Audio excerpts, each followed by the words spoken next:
Good morning Pilipinas. So dito naman tayo ngayon. So nakikita natin muling umakyat itong mga Spider-Man natin. Ano? Spider-Man ng Pilipinas. Yata ako yung mga idol.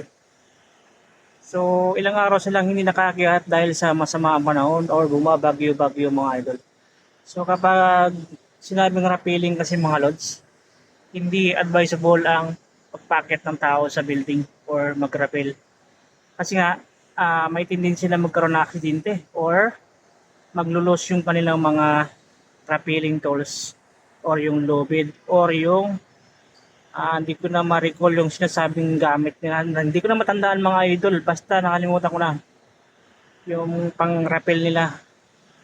Yan, ayan na. So, grabe, 40 floor yan ha. Taas yan mga lods. So, ikaw, kaya mo bang umakyat dyan sa 40 floor na yan?